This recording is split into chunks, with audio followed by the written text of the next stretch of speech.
Welcome to travel ladder YouTube channel. ఈ వీడియోలో మనం పాండిచ్చేరిని ఎక్స్ప్లోర్ చేద్దాం. మొదటగా మనం పాండిచ్చేరికి ఎలా చేరుకోవాలో చూద్దాం. There are 2 option to reach Pondicherry. First one direct train to Pondicherry, second one వచ్చేసి వైఎస్ చెన్నై. ఫస్ట్ నేను సెకండ్ ఆప్షన్ ఎక్స్ప్లెయిన్ చేస్తా చూడండి. మీకు హైదరాబాద్ నుంచి అయితే చెన్నైకి డైలీ ట్రైన్స్ అవైలబుల్ ఉన్నాయి.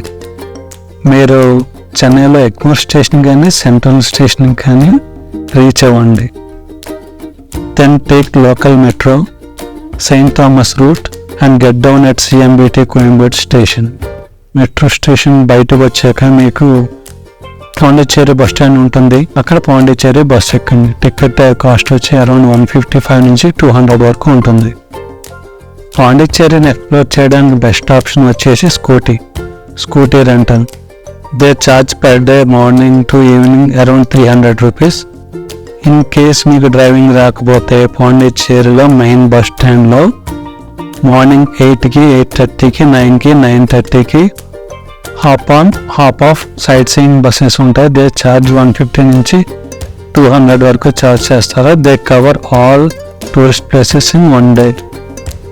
మీకు పాండిచ్చేరి ఎలా చేరుకోవాలో ఫస్ట్ ఆప్షన్ నేను చెప్పడం మర్చిపోయాను.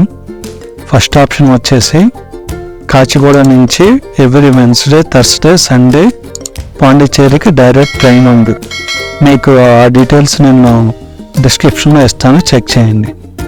ఇప్పుడు ఎక్కడ స్టే చేయాలి, ఎంత అవుతుందో చూద్దాం. నేను సింగిల్గా వెళ్ళాను కనుక ఈ డార్మేటరీ ఆప్షన్ సెలెక్ట్ చేసుకున్నాను. Per day it is costed my around 1000 rupees. If you are 2 people we can opt for deluxe room around 3000 rupees. ఇప్పుడు మీరు చూస్తున్న పాండిచ్చేరిలోని వైట్ టౌన్ దగ్గరలో ఉన్న రాక్ బీచ్. పాండిచ్చేరిలో ఈ వైట్ టౌన్ వచ్చి చాలా ఫేమస్. ఈ పాండిచ్చేరి ఒక యూనియన్ టెరిటరీ ఇన్ ఇండియా. ఇది 1954 వరకు ఫ్రెంచ్ కాలనీగా ఉండేది. సో అందువల్ల ఇక్కడ ఫ్రెంచ్ ఇన్ఫ్లుయెన్స్ అయితే ఇప్పటికీ కొన్ని కట్టడాల్లో మనకు కనిపిస్తుంది. వాటికి వేసే కలర్స్లో మీరు అబ్జర్వ్ చేయొచ్చు. మోస్ట్లీ లైట్ ఎల్లో కలర్స్ ఉంటాయి. ఈ వైట్ టౌన్కి వచ్చి ఈ బిల్డింగ్సే, ఆ బిల్డింగ్స్ వేసిన కలర్సే చాలా ఫేమస్. ఇక్కడ చాలా మంది ఫోటోస్ కూడా దిగుతూ ఉంటారు. ఈ ఫ్రెంచ్ టౌన్కి దగ్గరలోనే ప్రొమెనైడ్ బీచ్, రాక్ బీచ్ ఉంటాయి. ఈ బీచ్కి ప్యారలల్గా బ్యూటిఫుల్ పేమెంట్ ఉంటుంది వాక్ చేయడానికి. ఆ పక్కనే ఫ్రెంచ్ రెస్టారెంట్లు ఇంకా బేకరీలు కూడా ఉంటాయి. ఈ లీ కేఫ్ కాఫీ షాప్ వచ్చి ఇక్కడ చాలా ఫేమస్, ట్రై చేయండి. వీటిలో కొన్ని ఇంకా స్టిల్ ఫ్రెంచ్ వాళ్ళే రన్ చేస్తున్నారు. Best time to visit morning or evening. మీరు ఈ బీచ్ సైడ్ వర్క్ చేస్తున్నప్పుడు French war memorial, old light house, Mahatma Gandhi statue, GST Bhavan, tribute wall, French war memorial, craft bazaar. ఈ క్రాఫ్ట్ బజార్ వచ్చి ఆపోజిట్ గాంధీ స్టాచ్యూ రోడ్ ఉంటుంది, visit చేయండి. కొన్ని shops ఉంటాయి. అలా బీచ్ పక్కన వాక్ చేసుకుంటూ ఇంకా ముందుకు వెళ్తే అక్కడ సన్ రైజ్ పాయింట్ ఇంకా ఓల్డ్ పోర్ట్ పైర్ ఉంటాయి, మీరు చూడొచ్చు. ఈ వైట్ టౌన్లో స్టార్ బక్స్ రోడ్లో మంచి బిల్డింగ్స్ ఉంటాయి, కలర్స్ అవి బాగుంటాయి. ఇక్కడ కొన్ని ఫొటోస్ తీసుకోండి. ఈ స్టార్ బక్స్ ఆపోజిట్లోనే కేబిఎస్ అని ఒక టీ స్టాల్ ఉంటుంది. అక్కడ కూడా కొన్ని స్నాక్స్, కాఫీ, టీ అన్నీ దొరుకుతాయి. చాలా బాగుంటుంది, ట్రై చేయండి. ఇప్పుడు మీరు చూస్తుంది వార్ మెమోరియల్.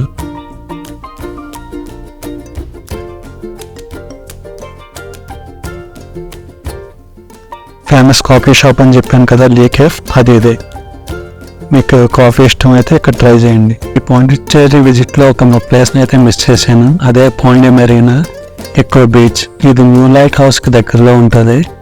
ఇక్కడ ఏంటంటే రిసార్ట్స్ ఉంటాయి, రెస్టారెంట్లు ఉంటాయి, ఫుడ్ స్టాల్స్ ఉంటాయి, బోట్ హౌస్ కూడా ఉంది.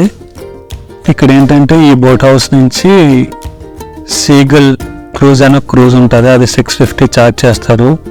వాళ్ళు ఏంటంటే సీ నుంచి 8 బీచెస్ చూపిస్తారు. ఇక్కడే హార్బర్ కూడా ఉంది, డోంట్ మిస్. అప్పుడు మీరు చూస్తుంది GST Bhavan. Most of the government offices అన్నీ ఈ వైట్ టౌన్లోనే ఉంటాయి.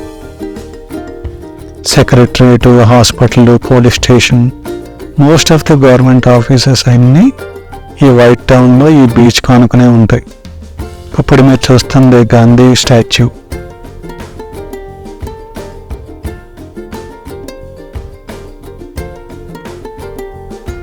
ఇది ట్రిబ్యూట్ వాల్. దీని ముందు నుంచి వాక్ చేసుకుంటూ వెళ్తే మీరు క్రాఫ్ట్ సెంటర్కి వెళ్ళచ్చు.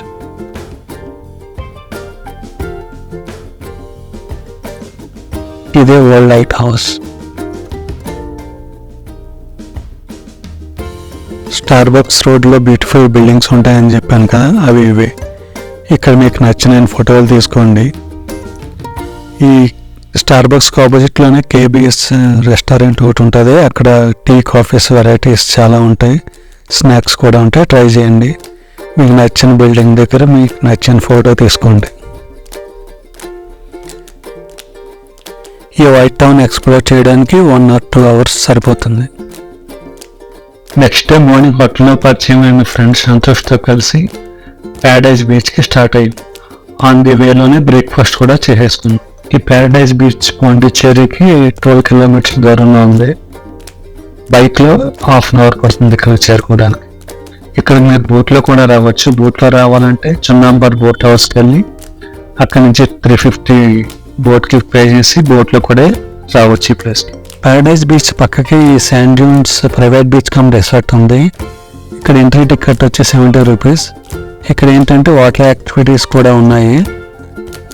కయాకింగ్ ఇంకా సర్ఫింగ్ లాంటి వాటర్ యాక్టివిటీస్ కూడా ఉన్నాయి. ఇక్కడ మీకు బాత్రూమ్స్ కూడా ఉన్నాయి. ప్లస్ ఇక్కడ మీరు స్టే చేయాలనుకుంటే వీళ్ళ దగ్గర రూమ్స్ కూడా ఉన్నాయి. రూమ్ కాస్ట్ వచ్చి పర్ డే 7,000 ఛార్జ్ చేస్తున్నారు వీళ్ళు. ఇది ఒక ప్రైవేట్ బీచ్ అవ్వటం వల్ల మెయింటెనెన్స్ అయితే చాలా బాగుంది. మీకు లైఫ్ గార్డ్స్ కూడా మిమ్మల్ని వాచ్ చేస్తూ ఉంటారు. మీరు సముద్రంలో డీప్గా అయితే వెళ్ళడానికి ఉండదు. ఇక్కడ సముద్రం లోపల ఒక ఫెన్స్ లాంటిది ఉంటుంది, థ్రెడ్ ఫెన్స్. అది దాటి మీరు వెళ్ళాలనుకుంటే కనుక గార్డ్ మిమ్మల్ని వార్న్ చేస్తూ ఉంటారు. I met these wonderful guys in hostel. White షర్ట్లో ఉన్నది శ్రవణ్, చెక్ షర్ట్లో ఉన్నది రాకేష్, బ్లాక్ షర్ట్లో ఉన్నది సంతోష్. వీళ్ళ కంపెనీ వల్ల నాకు అసలు సోలో వెళ్ళానన్న ఫీలింగ్ ఎప్పుడూ కలగలేదు అసలు. Thank you guys. ఫ్యామిలీస్తోని పిల్లలతోని వస్తే కనుక ఇది చాలా సేఫ్ బీచ్ అనే చెప్తాను. ఇక్కడ వాష్రూమ్స్ అవి కూడా చాలా నీట్గా ఉన్నాయి. మీరు బీచ్లో స్నానం చేశాక మళ్ళీ ఫ్రెష్ అప్ అవ్వడానికి కూడా ఫ్రెష్ వాటర్ ఉంది. చాలా రిసార్ట్ నుంచి తిరిగి వెళ్ళేటప్పుడు ఆ ఊర్లో ఉన్న లోకల్ బీచ్కి వెళ్ళి ఫిషర్మెన్ స్పోర్ట్స్ దగ్గర కొన్ని ఫొటోస్ తీసుకున్నాం. ఆఫ్టర్నూన్ కల్లా ప్యారడైజ్ బీచ్ నుంచి పాండిచ్చేరి చేరుకుని పాండిచ్చేరిలో బైక్ రెంట్ తీసుకుని ఆరోవిల్కి స్టార్ట్ అయ్యాను. ఆరోవిల్కి చేరుకునే రోడ్డు కూడా చాలా సీనిక్గా బాగుంటుంది. ఆరోవిల్ అనేది ఒక ఎక్స్పెరిమెంటల్ టౌన్షిప్. ఇది పాండిచ్చేరికి 15 kilometers దూరంలో ఉంటుంది. దీన్ని 1968లో స్టార్ట్ చేశారు. ఇక్కడ around 2,500 people from 60 countries are living. ఇప్పుడు మనం వెళ్ళబోతుంది మాత్రి మందిర్. ఇక్కడ మెడిటేషన్ అంటే చేసుకుంటారు. ఇక్కడ లోపలికి వెళ్ళాలంటే కనుక 1 day బిఫోర్ నేను అపాయింట్మెంట్ తీసుకోవాలి. అప్పుడే మామూలుగా ఆ మాత్రి మందిర్ లోపలికి అలౌ చేస్తారు. లేదంటే మీరు దూరం నుంచి, ఇప్పుడు నేను చూస్తున్నా కదా, అలా దూరం నుంచి చూసి వచ్చేయాల్సి ఉంటుంది. ఈ ఆరోవిల్లో మీకు ఎక్కువ ఫారినర్సే కనిపిస్తూ ఉంటారు. వాళ్ళు మేబీ 1 month or 2 months ఇక్కడ స్టే చేస్తారనుకుంటా. ఈ ఆరోవిల్ గురించి పూర్తిగా తెలుసుకోవాలంటే యూట్యూబ్లోనో లేకపోతే కొన్ని వెబ్సైట్లోనూ పూర్తిగా దాని గురించి తెలుసుకోండి.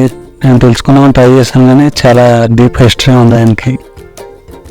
If you are interested to learn more about Auroville and their lifestyle, how this city functions and all, please try to Google it or YouTube. Try to gather more information if you are interested. ఇప్పుడు మీరు చూస్తున్న ఈ బనియన్ tree వచ్చి 100+ years old అంట. అసలు ఆరోవిల్ని ఇక్కడే ఎందుకు, ఈ లొకేషన్ ఎందుకు సెలెక్ట్ చేసుకున్నారంటే ఈ ట్రీ వాళ్ళేనంట. దీనికి కూడా కొంచెం హిస్టరీ ఉంది.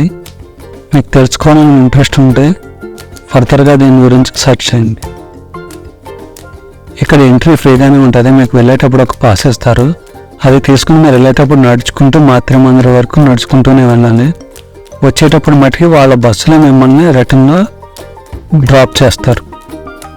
ఆరోవిల్ని విజిట్ తర్వాత మీకు టైం ఉంటే కనుక ఈ ఆరోవెల్లి బీచ్కి రండి. ఈ బీచ్లో స్టోన్స్ అయితే చాలా బాగుంటాయి. బీచ్ కూడా చాలా సీనిక్గా ఉంటుంది. ఇక్కడ ఏంటంటే కొందరు ఫిషర్మెన్స్ కూడా ఉంటారు. ఇక్కడ లైఫ్ గార్డ్స్ అయితే ఉండరు. మీరు సీలో దిగాలంటే మీ ఓన్ రిస్క్తోనే దిగాలి ఇక్కడ. So careful. Mostly evening time visit చేయడానికి ట్రై చేయండి. ఈవినింగ్ టైం అయితే మీకు కొన్ని ఫుడ్ ఐటమ్స్ కూడా అక్కడ లోకల్ ఫుడ్ ఐటమ్స్ కూడా బీచ్లో దొరుకుతాయి. బీచ్ అయితే మనకి చాలా ప్లెజెంట్గా పీస్ఫుల్గా ఉంటుంది. ఈ బీచ్ మెయిన్ రోడ్కి చాలా దగ్గరలోనే, మెయిన్ రోడ్ నుంచి వాకబుల్ డిస్టెన్స్లోనే ఈ బీచ్ ఉంటుంది మీకు. గైస్, ఇక్కడి వరకు ఈ వీడియో చూసారంటే ఈ వీడియో మీకు నచ్చిందని నేను అనుకుంటున్నాను. మీకు నచ్చితే కనుక లైక్ చేసి సబ్స్క్రైబ్ చేయండి. నోటిఫికేషన్లో ఆల్ సెలెక్ట్ చేయండి. ఈ చిదంబరాలయం చాలా విశేషమైన టెంపుల్. ఇది కాస్మిక్ థియరీని ఇంకా హ్యూమన్ అనాటమీని బేస్ చేసుకుని నిర్మించిన టెంపుల్. ఇది వరల్డ్ బిగ్గెస్ట్ శివ టెంపుల్. ఇది 40 ఎకరాల్లో నిర్మించబడింది. ఇది పంచభూత లింగాల్లో ఆకాశలింగం. దీనిని నటరాజ ఆలయం కూడా అని పిలుస్తారు. దీనిని చోళులు నిర్మించారు. నటరాజు విగ్రహం కాలి బొటనవేలు భూమి అయస్కాంత క్షేత్రానికి మధ్య బిందువు అని 8 years రీసెర్చ్ చేసి మరీ సైంటిస్టులు తెలుసుకున్నారు. మానవుడికి నవరంధ్రాలు ఉన్నట్లే చిదంబరాలయానికి కూడా 9 ప్రవేశ ద్వారాలు ఉన్నాయి. మానవుడు రోజుకి 21,600 సార్లు గాలి పీలుస్తాడు. చిదంబరాలయం దేవాలయానికి పైన 21,600 రేకులతో బంగారు తాపడం చేశారు. దీనికి 72,000 మేకులు వాడారు. మానవ శరీరంలో ఉండే నాడులు కూడా 72,000 అని మన ఆయుర్వేదం చెబుతుంది. మామూలుగా అయితే శివుడి దర్శనం లింగ రూపంలో ఉంటుంది. ఇక్కడ చిదంబరాలయంలో మాత్రం శివుడు 3 రూపాయల్లో దర్శనమిస్తారు. మొదటిది ఆనంద తాండవం చేస్తున్న నటరాజు స్వరూపం, రెండవది స్ఫటికలింగ రూప దర్శనం, ఈ మూడవదే చిదంబర రహస్యం. ఆలయంలో వెనకాల కనిపించకుండా తెర వెనుక భాగం నామమాత్రంగా తెరిచి చూపిస్తారు. అక్కడ ఏమీ ఉండదు, శూన్యం తప్ప. ఈ శూన్యాన్ని చిదంబర రహస్యంగా చెబుతారు. ఈ ఆలయం పూర్తి విశేషాలు తెలుసుకుంటే మీరు షాక్ అవుతారు. ఎంతో సైన్స్ని బేస్ చేసుకుని కట్టారు. అన్ని విశేషాలు చెప్పడానికి ఈ వీడియో సరిపోదు కనుక నేను డిస్క్రిప్షన్లో ఈ విశేషాలన్నీ వివరించిన ఒక వీడియో లింక్ ఇస్తాను. అది వాచ్ చేసి పూర్తి వివరాలు తెలుసుకోండి. మీరు ఈ పూర్తి వివరాలు తెలుసుకున్నారంటే టెంపుల్ని ఖచ్చితంగా విజిట్ చేస్తారు. టెంపుల్లో దర్శనం అయ్యాక ఇచ్చేవారం మ్యాంగ్రూవ్ ఫారెస్ట్కి వెళ్ళే దారిలో ఈ టీ స్టాల్లో టీ తాగాను. అదండి, ఇప్పుడు వరల్డ్ సెకండ్ లార్జెస్ట్ మ్యాంగ్రూవ్ ఫారెస్ట్కి వెళ్దాం. ఈ లొకేషన్ చిదంబరానికి 16 కిలోమీటర్ల దూరంలో ఉంటుంది. పాండిచ్చేరికి అయితే 78 కిలోమీటర్ల దూరంలో ఉంటుంది. ఇది మీరు పాండిచ్చేరి నుంచి చిదంబరానికి వెళ్తుంటే మధ్య దారిలో ఉంటుంది. పాండిచ్చేరి నుంచి పిచ్చావరం మ్యాంగ్రూవ్ ఫారెస్ట్కి అయితే డైరెక్ట్ బస్సెస్ లేవు. మీరు బస్సులో వెళ్ళాలనుకుంటే ఫస్ట్ పాండిచ్చేరి నుంచి చిదంబరం వెళ్ళండి. చిదంబరం బస్ స్టాండ్లో 20 రూపీస్ టికెట్స్ తీసుకుని మీరు పిచ్చావరం మ్యాంగ్రూవ్ ఫారెస్ట్కి చేరుకోవచ్చు. It will take around 1 hour. ఇక్కడ బోటింగ్కి 2 options ఉంటాయి. ఫస్ట్ ఆప్షన్ వచ్చి రో బోటింగ్, ఇంకోటి వచ్చి మోటార్ బోట్. ఫస్ట్ రో బోట్లో అయితే కనుక 4 personsకి 400 తీసుకుంటారు, 1 hour టైం ఇస్తారు. అలాగే 6 persons ఉంటే 600 తీసుకుంటారు, సేమ్ 1 hour. రో బోట్ అంటే ఏం లేదు, ఒక అతను మన బోట్లో ఎక్కి తెడ్డలు ఉంటాయి, ఆ తెడ్డలతో తింటుకుంటూ తీసుకెళ్తాడు. నేనైతే ఇదే ప్రిఫర్ చేస్తాను. మీరు స్లోగా లొకేషన్ అంతా చూసుకుంటూ వెళ్ళొచ్చు. సెకండ్ ఆప్షన్ వచ్చి మోటార్ బోట్. ఇందులో 8 persons తీసుకెళ్తారు. అరౌండ్ 2 kilometers వరకు డిస్టెన్స్ కవర్ చేస్తారు. 1800 ఛార్జ్ చేస్తారు. మీరు ఒకళ్ళున్నా ఇద్దరున్నా మోటార్ బోట్లో వెళ్ళాలంటే 1800 పే చేయాలి. ఫారెస్ట్ డిపార్ట్మెంట్ వాళ్ళకి ఒక 10 రూపీస్ ఎంట్రీ ఛార్జ్ పే చేయాలి. First largest mangrove forest in the world వచ్చి అది కూడా ఇండియాలోనే ఉంది. వెస్ట్ బెంగాల్లో సుందర్బాన్లో ఉంది అది. థర్డ్ లార్జెస్ట్ వచ్చి కాకినాడలో కొరింగా వైల్డ్ లైఫ్ సెంచరీలో ఉంది. ఇక్కడ కొన్ని ఫిలిమ్స్ కూడా షూట్ చేశారు. మీరు కమలాసన్ దశావతారం సినిమా చూసినట్లయితే అది ఇక్కడే షూట్ చేశారు. ఇంకోటి విశాల్ యాక్ట్ చేసిన డిటెక్టివ్ సినిమా కూడా క్లైమాక్స్ ఇక్కడే షూట్ చేశారంట. ఈ రోబోట్ వాళ్ళు షూటింగ్ చేసిన ప్లేస్కి తీసుకెళ్ళడానికి మిమ్మల్ని ఎక్స్ట్రా డబ్బులు అడుగుతారు. మీకు ఇంట్రెస్ట్ ఉంటే వెళ్ళండి. నాకు తెలిసి మీరు ఎంత దూరం వెళ్ళినా ఈ మడ అడవుల్లో ఈ మ్యాంగ్రూవ్ ఫారెస్ట్ ఒకేలా ఉంటుంది. మీకు ఇంట్రెస్ట్ ఉంటే మీరు వెళ్ళండి. ఆల్మోస్ట్ 400 చార్జ్ చేశారు కదా మీకు, వీళ్ళు ఇంకో 300 ఎంతో అడుగుతారు కొంచెం ఎక్స్ట్రా దూరం తీసుకెళ్ళడానికి. మ్యాక్సిమం రోబోటే ప్రిఫర్ చేయండి, చాలా బాగుంటుంది. ప్లస్ మెల్లగా ఆ వాటర్ సౌండ్ని ఎంజాయ్ చేసుకుంటా మెల్లగా వెళ్ళొచ్చు. స్పీడ్ బోట్ మనం ఎప్పుడూ ఎక్కేదే కదా. సో ఇదేంటంటే డీప్ కూడా చాలా తక్కువ ఉంటుంది, only 1 feet or 2 feet or maximum 3 feet ఉంటుంది అంతే. కానీ డేంజర్, మీరు ఒకసారి కిందకి పడ్డారంటే బురదలో కూరుకుపోతారు. పాండిచ్చేరి, ఆరోవిల్లి, చిదంబరం టెంపుల్, పిచ్చావరం ఈ లొకేషన్లన్నీ కవర్ చేయడానికి మీకు ఒక 3 days షెడ్యూల్ ఉంటే సరిపోతుంది. Thank you for watching. మరో ఇంట్రెస్టింగ్ వీడియోలో తొందరలోనే కలుసుకుందాం. Thank you.